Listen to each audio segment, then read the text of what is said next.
don't get to, we'll turn it into a part 2. We have another comment. Ebony M says that was what we were told, but Bobby's sister obviously have a different account of what happened. Absolutely. Oh, Ebony says purchase a mask, a Queen Tulsa mask here. Y'all hit that link, purchase your mask. Actually, I'm sending an order off tomorrow. And when that person gets their order, they're definitely going to take a picture of the mask, let you all know that they did support the Queen. Okay, so without further ado, let's go ahead. We have this the station head link. So click that right after when this link the video ends. Okay? So we're gonna keep this real. We're gonna keep this real. All right? And I'm gonna say this. I hope that you all don't think that I'm talking with anger right now. I'm just being passionate about this because I am so tired of seeing the media talk about Whitney Houston. They're writing up things. They keep saying that she was murdered. She murdered death by overdose. No, Whitney Houston didn't have any drugs in her system.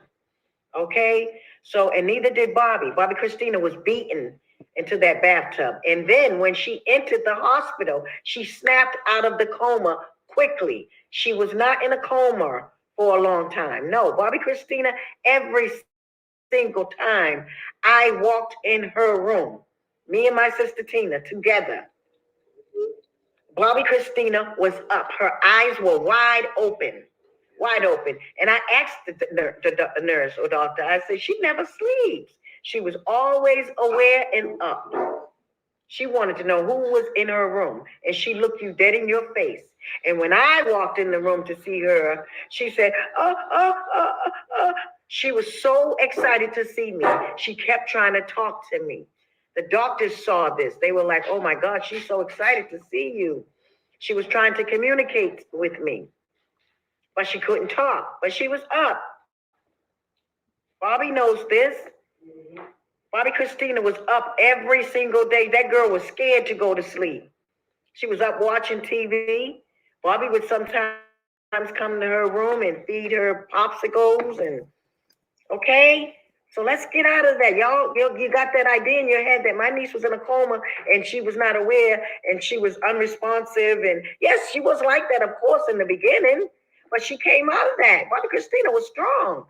And Dr. Jolly showed them where he could bring her brain back 100%. The doctors had even told us she would be fine after about 6 months. They said it would be a little slow process, but she's doing wonderful.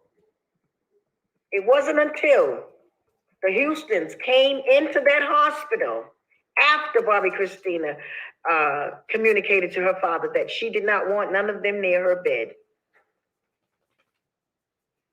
But they came in there and they did something to my niece. There's no way I'm going to let somebody tell me that they didn't. They did. Because then there pops up an impersonating nurse. And then Pat was going in the room by herself all the time. And we didn't know this. She only did it when Bobby went out of town. All right. Now, get into these details. These are very intimate details. Now, she is on Pat Houston and running down the ones and twos about her. All right, let's get into it. Yes.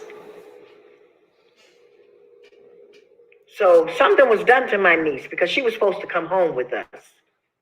Bobby Christina was healing. Okay? And Bobby Jr., his case, I'm sorry, my nephew was homeless in California, and he called me. And he said, Auntie Lee, I have nowhere to go. I have a friend, a Facebook friend, and this is not somebody that's going to tell a lie for me, so don't think that that's what's going on, because I didn't even know her then. I had just made a Facebook post and said, who's in LA and up right now? Please respond to me. And my friend Tawana in LA responded to me. And she said, I'm up.